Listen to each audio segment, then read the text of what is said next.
Boom, LT is in the building. Happy Friday, y'all. This is LT, Latasha LT Jimerson, aka the Buddy Teacher. You need some lesson plans, you need some accountability, call me. I'm LT in the place to be. Okay, so this is a little quick example of some of the things that I've been working on lately, and I want you to apply this to your life. Okay? This is what I've been learning. As we go through life, we be learning. And I'm a teacher, so I be teaching. Every time I learn, I teach. Every time I teach, I learn, and it's a constant thing. All right, so here's this. Here's what I have noticed, and I hope that you guys can see this. If you can't, let me know in the chat. This is what traditional books were, right? Traditional books means paperback books. This is what people think about when they say the word book. Like, you're going to read a book, you're going to hold it in your hands, right? Tell me in the chat if that's what you thought when somebody said books.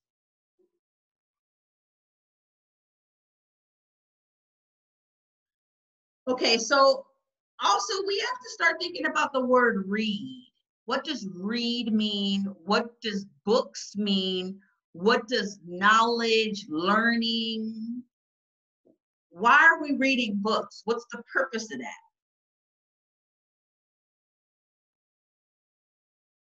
Okay, so now that we're in a global pandemic, we really have to think about what is the purpose of us reading these books? Because if it's for you to gain knowledge to get a college degree, you don't necessarily need a college degree anymore to be successful in this world.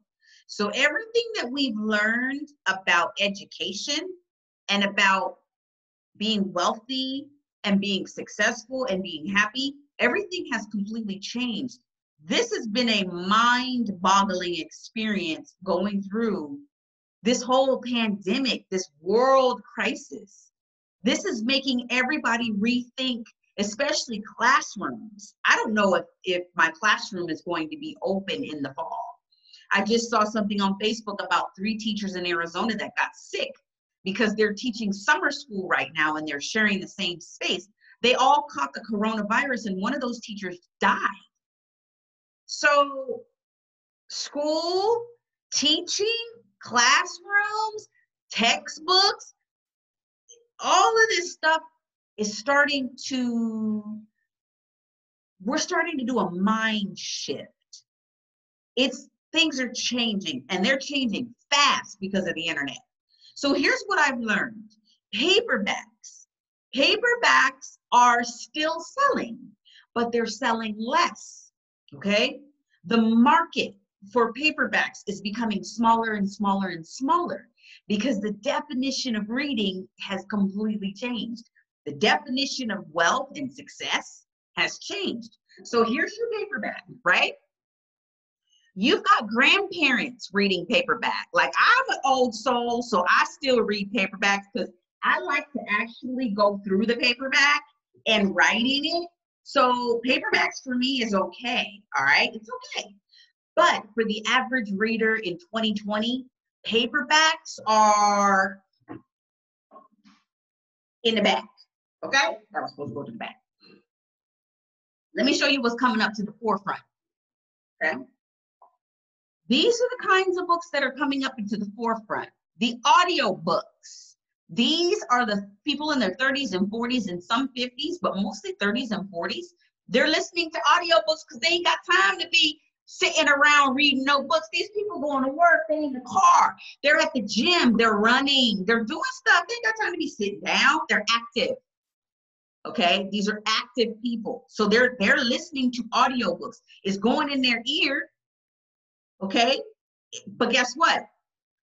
This is starting to become in the back burner too. All right, it's supposed to go behind me. Boom. All right, this is what's up, y'all. Can you see this? The millennials are ruling the world. The millennials are the 18-year-olds up to about 38, 39.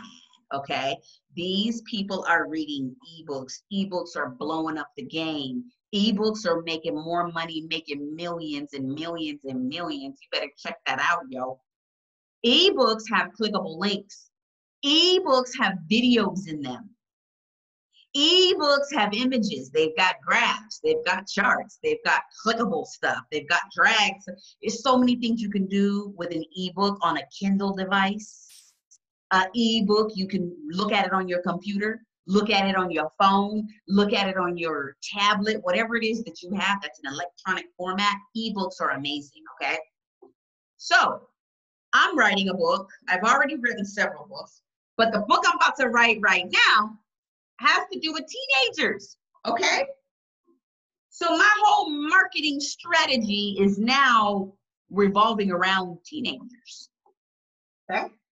So here is one of the things that you have to do when you write your book. If you're done with writing your book, you got to think about this right now. If you're not done writing your book yet, that's good.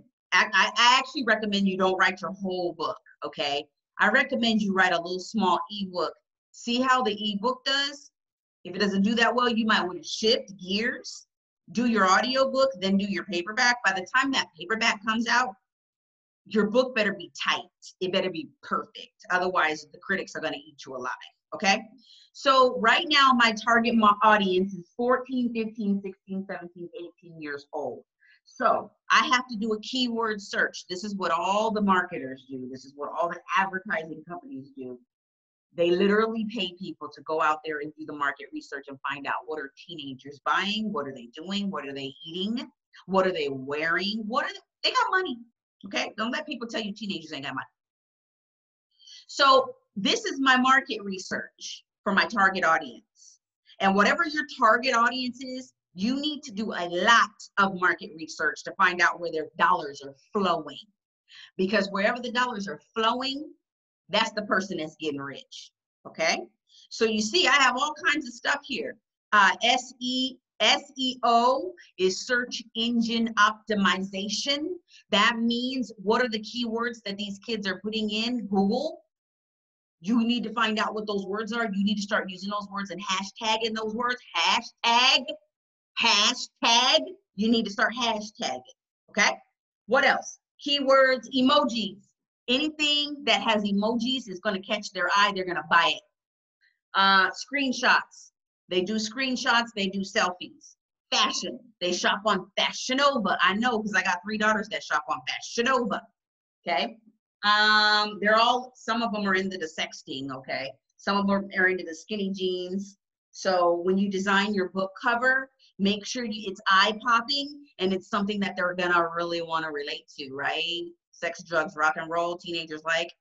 You got to be a little subtle, okay? But marketers, tobacco, cigarettes, sex industry, they're all marketing to this group, okay?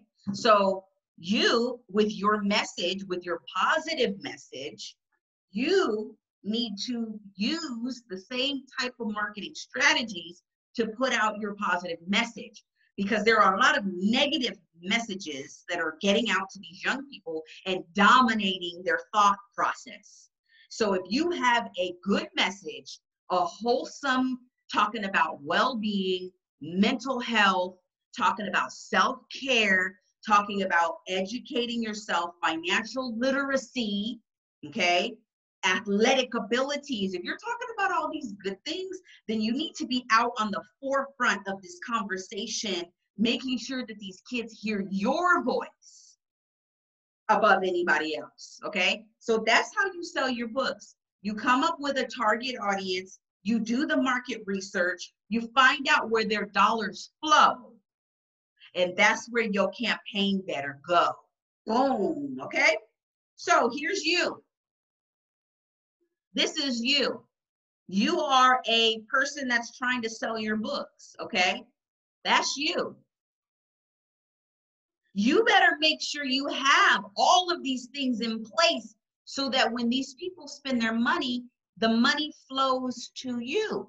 So you need to have a YouTube channel because some people are going to see you there. You need to have a Facebook, LinkedIn, Twitter, TikTok. Instagram. You need to be all over these places. You need to have your own website. Your website should always advertise what your mission is, and you should always be targeting your target audience.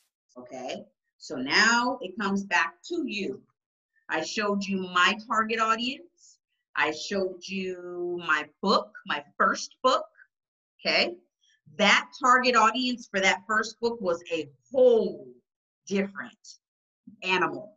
Okay, so now I want to hear from you. What book are you writing? Who's your target audience? And your elevator your elevator speech should say, who are you? What do you do? And why the hell do I care? Have a good night, y'all. See you later. See you next Friday. Peace.